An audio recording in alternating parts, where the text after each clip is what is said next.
Por si las moscas, vamos a hablar del libro Dios fulmine a la que escriba sobre mí, que es una gran novedad editorial que acaba de publicar Sexto Piso. Acompaña a su autora, Aura García Junco. Muchísimas gracias por estar aquí en el programa, Aura. No, al contrario, gracias por invitarme a platicar sobre este libro tan raro. Aura, el libro es una exploración acerca de tu padre, que muere abruptamente en el 2019 y te hereda una biblioteca de 10,000 ejemplares y decides explorar bueno, quién fue tu padre, cómo estás colocada frente a esa genealogía y todo lo que significó su vida y su muerte a partir de ciertos libros. ¿Por qué los libros, como pudo haber sido, digamos, de otros objetos heredados? Bueno, pues fueron por muchos motivos. El primero fue que tuvimos que deshacernos de casi todos los libros, como del 70%, porque... De los 10,000, el 70%, sí, porque sí. eso significa pues, un cuarto del tamaño del estudio, ¿no? Exacto, era imposible, y además pues con lo abrupto de la muerte y no tener pues una mansión esperándome a recibir los libros, pues hubo que hacer esto y fue una gran herida, ¿no? Y después porque los libros fueron lo que realmente imantó nuestra relación hasta el final. Ya cuando todo era tieso y había muchos silencios y muchas cosas de las que no podíamos hablar, siempre pudimos hablar de los libros. Entonces, el simbolismo era tan grande que me parecía que no había otra manera de entrarle al tema, ¿no? Porque además es un libro que escribí poco tiempo después de su muerte, entonces también se trataba un poco de hablar del luto, y para hablar de ese duelo que estaba pasando era más fácil entrarle por otro lado y a partir de ahí empezar ya a indagar en las emociones, ¿no? ¿Quién fue tu padre? Me refiero, digamos, al personaje público, al escritor, al hombre de letras.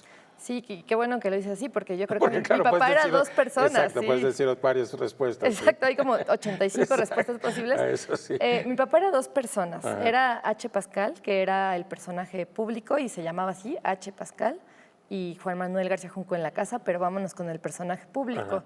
Él era un escritor, era poeta, era narrador, y también tenía un proyecto editorial que se llamaba Goliardos, que era un proyecto, digamos que fancinero, aunque él le decía plaquettes a lo que publicaban, que duró más o menos 30 años y era un proyecto muy peculiar en el sentido de que su público era público joven, el movimiento oscuro de la Ciudad de México. Digo, no es que solamente el movimiento oscuro de la Ciudad de México comprara las plaquettes, pero estaba muy presente en el Tianguis Cultural del Chopo, en el Circo Volador, en todos estos lugares de contracultura que congregaban especialmente a gente muy joven.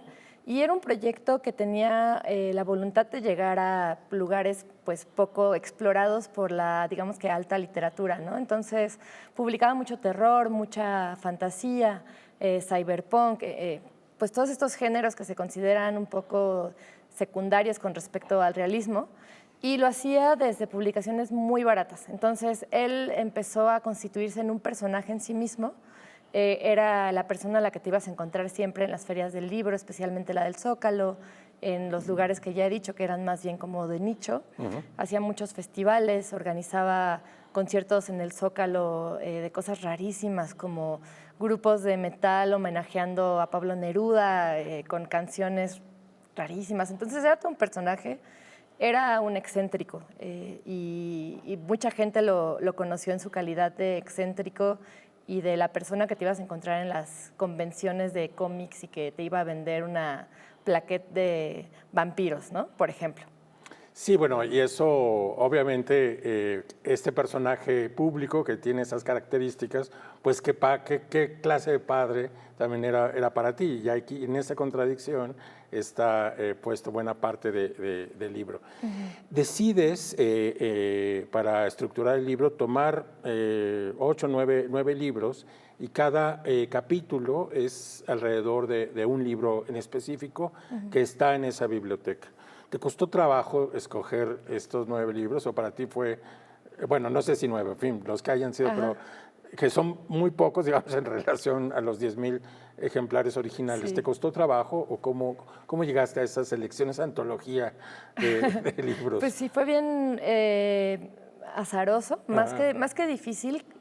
Parte del libro previo, cuando aún era un proyecto solamente, implicaba apelar mucho a las emociones, incluso en el proceso de las elecciones. Entonces yo me decidí por la intuición. Realmente la intuición está muy amañada, eso fue lo que descubrí, porque de repente mi intuición me llevaba a lugares hasta cierto punto predecibles, ¿no? Entonces, el primer libro del que hablo, que son Las Cosmicómicas de Italo Calvino, pues es un libro que yo leí muchísimo, mi papá me leyó muchísimo Italo Calvino cuando era niña, y entonces pues es como, bueno, hay tanto azar no hay, ¿no?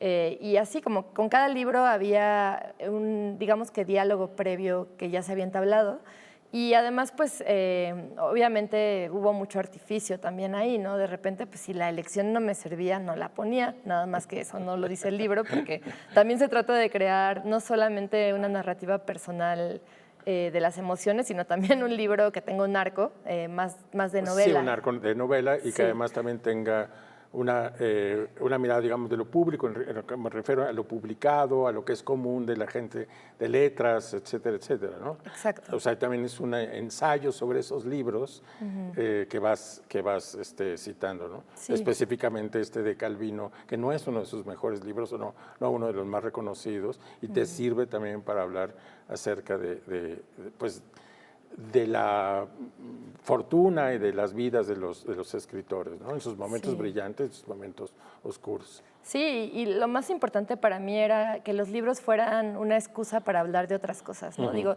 sí hay un poco de habla sobre el libro y sobre los escritores, las escritoras, pero mucho más es qué me dice este libro sobre mi propia vida y sobre la vida de mi papá, y temáticamente cómo lo podía conectar, y a veces era muy natural, ¿no? Por ejemplo, en el caso de Paul Auster, que tiene este libro sobre la muerte de su padre, pues no había nada que hacer ahí, ya estaba dado el tema, ¿no? Exacto. Estaba en bandeja de plata, pero los otros también tenían mucho que reflejar acerca de esta historia, ¿no? O sea, por ejemplo, nada más por poner un ejemplo, el segundo capítulo trata de un libro de Vila Matas que es Historia abreviada de la literatura portátil, que narra una serie de aventuras excéntricas de personajes reales del siglo XX, pero en una perspectiva, digo, una historia inventada. Y eso me sirvió para hablar de Goliardos, de la asociación que creó mi papá y sus propias aventuras y apuestas dentro del mundo de la literatura. Me han dicho un par de veces ahora, desde que salió el libro, que tiene también como un aire de detectives salvajes esta apuesta. Totalmente, o sea, parece un personaje de detectives salvajes, un poco, bueno, en el mismo universo, ¿no? Sí. Que es la Ciudad de México en un mundo paralelo o oscuro, pero que hay tanta pasión y tanta ánimo y locura y excentricidad sobre estos temas que los hacen personajes muy heroicos, en cierto sentido, muy, muy grandes. Sí, no, yo creo que totalmente hay como un espíritu compartido entre esta cosa, porque también después de lo que hablo mucho es de los garantes de las causas perdidas, ¿no? De los héroes y heroínas de las causas perdidas, que tienen algo también de quijotescos, de apostarle a algo que no va a ganar, y sí hay mucho ahí de este tono Bolaño, pero pues también estas aventuras que Vila Matas se inventa con grandes personajes de la historia del siglo XX, me servía perfecto para rebotarlo con una experiencia cercana a mí, ¿no? Claro, lo que hace entrañable, digamos, de nuevo, este universo, bueno, de la Ciudad de México y de otros autores, es que termina siempre refiriéndose a la autora o a la voz de la narradora, que está tan súper implicada en estos procesos. Otra cosa que también me gusta de tu libro mucho es que, bueno, no solamente se trata como de ponerse a escribir en el escritorio, de hacer estos recuerdos o hacer estas referencias, sino que creo que hay un trabajo de investigación. Si te pusiste a investigar sobre tu propio padre, fuiste a entrevistar a otras personas sobre quién fue, ¿qué encontraste? Uy, bueno, pues encontré cosas increíbles y cosas horribles, que es lo que pasa cuando investigas sobre una persona real que tiene muchas dimensiones, ¿no? Claro. Digo, además mi papá pues conocía muchísima gente y lo conocía muchísima gente, entonces a veces no era que yo quisiera entrevistar a alguien, sino que me paraba en un lugar y alguien me venía a dar información de diversa índole. Y eso me interesaba mucho porque lo que yo quería era construir un retrato desde muchos ángulos, que sobrepasara mi propia experiencia, que pues, era muy acotada, y también porque uno de los grandes objetivos de este libro era cerrar un diálogo inconcluso y hablar de las cosas que no nos dio tiempo de hablar antes de que él muriera. Y yo sentía que para que ese diálogo tuviera sentido, la figura de él tenía que estar constituida desde pues, muchos retratos, ¿no? Entonces, pues me enteré desde grandes proezas hasta grandes cosas no tan heroicas. Me enteré de mucha gente a la que ayudó, mucha gente con la que fue generosa, pero también me enteré, por ejemplo, de momentos en los que no tenía un uso muy ético del dinero, que ese es uno de los grandes ejes también de este libro, que él levantaba su proyecto como tuviera que levantarlo, pero no siempre de las maneras más lícitas, ¿no? Entonces, todo eso me interesaba. No quería ser un héroe, no quería ser tampoco un villano, quería ser una persona. Y en el ámbito también más familiar, entrevistas a tíos o sea, familiares, ¿no? Que te dan también una perspectiva pues, más cercana, más de la familia, más del apellido. Pues fíjate que la parte familiar, más bien lo que quise hacer era un poco basarla en él, en lo que él me había contado de la familia, de su propia historia familiar, porque creí que si no se me iba a desbordar, ¿no? Y lo que me interesaba también era el relato que él se contaba con respecto a la familia, porque creo que en ese relato hay mucho de lo que somos, es qué elegimos hacer que sea constitutivo de nuestra historia. Y él, por ejemplo, se quedó huérfano desde pues, que tenía 10 años. Bueno, con un padre que era traductor. Con un padre que era traductor. Que era una persona de letras, ¿no? Exacto, ya tenía como eso ahí en esa línea. Era un traductor que no era más un traductor de cosas técnicas, pero ya tenía ese gran interés por el conocimiento en general y se los transmitió por las buenas y por las malas, ¿no? Y toda esa historia, pues la he oído de muchos parientes, ¿no? No solamente de él, pero me interesaba darle especial énfasis a su propia versión de los hechos, porque yo creo que en ese relato había muchas pistas para entender una de las cosas que a mí me estaba carcomiendo el alma después de que murió, que era por qué se autoboicoteó tanto, ¿no? Porque también para mí esta es una historia de verlo llegar a cimas extrañísimas, o sea, cimas extrañísimas de conciertos darks en el Zócalo, que fue una cima extrañísima y excéntrica, pero lo fue, y luego ver que de repente se empezaba a deshacer todo su gran proyecto, y yo quería saber qué era lo que había pasado ahí, ¿no? ¿Por qué de repente se había doblado Goliardos hasta llegar a pues, prácticamente desvanecerse? Bueno, su propia escritura, tiene una novela publicada también en unas circunstancias muy favorables y después no hay más, ¿no?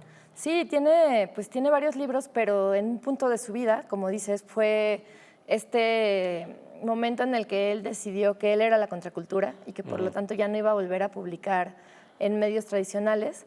Y no fue tan drástico, después lo descubrí, fue algo un poco más gradual, pero sí me habló mucho de una manera de ver el mundo de la cultura que él empezó a creerse y que además no fue nada más su chaqueta mental, pues, o sea, sí había elementos del mundo de la cultura que tenía un grado muy grande de elitismo, de desprecio por lo que no se considera alta literatura o no se consideraba, y pues en general desprecio por muchas cosas consideradas periféricas, ¿no?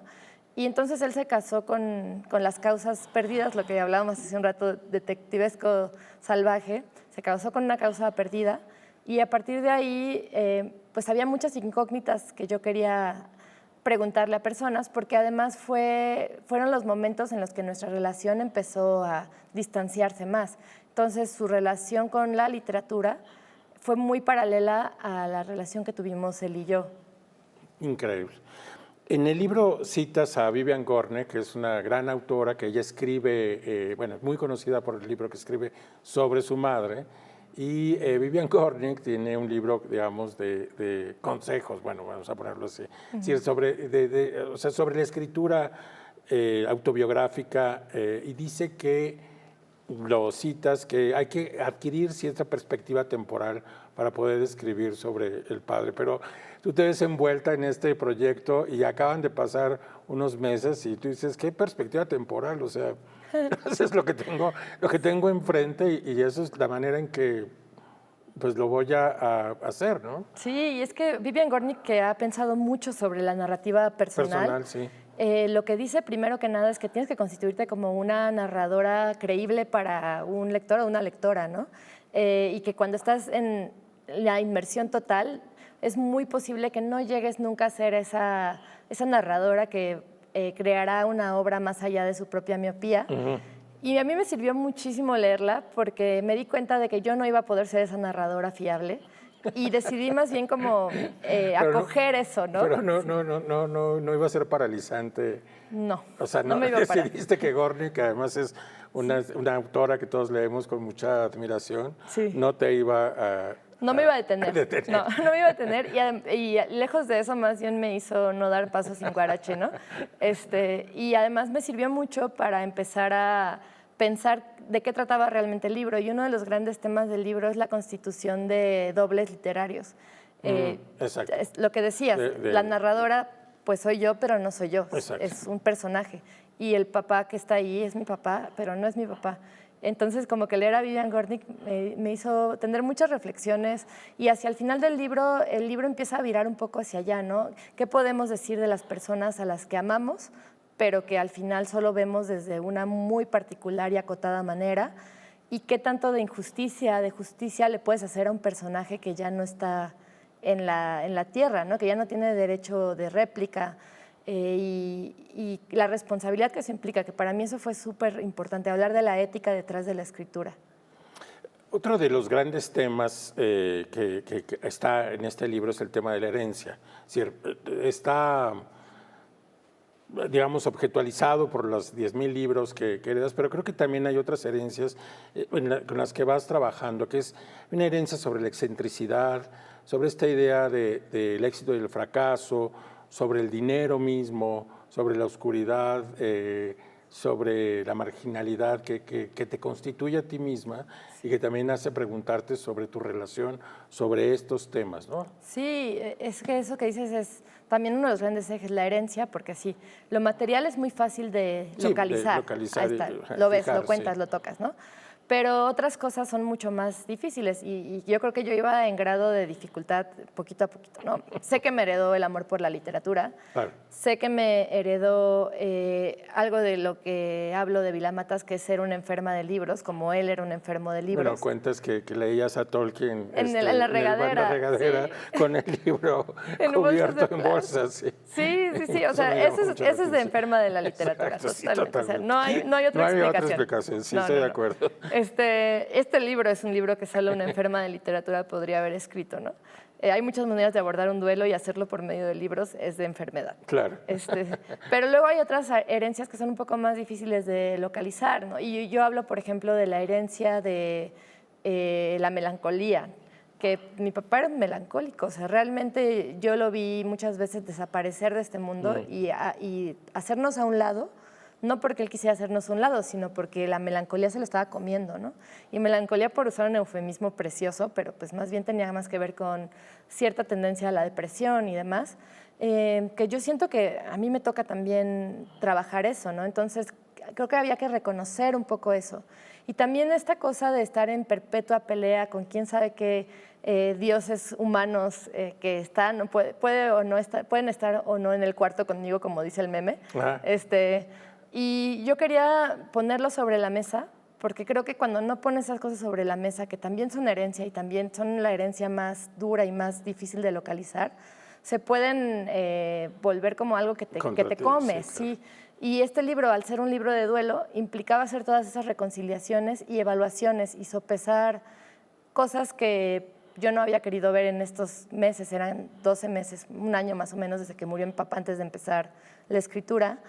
Y contra Vivian Gornick dije, no, creo que ahora es el momento de poner esas cosas en la mesa y tratar de ver qué tanto de esto puedo acoger, desechar, en fin, todo eso, que es más complicado y delicado. Sí, importantísimo, ¿no? Poner digamos, a todos nosotros nos serviría hacer un poco el proceso que hiciste sobre o sea, para que no te coman los demonios que te heredan, pues ponerlos sobre la mesa y verlos con cierta distancia o con cercanía, pero verlos finalmente.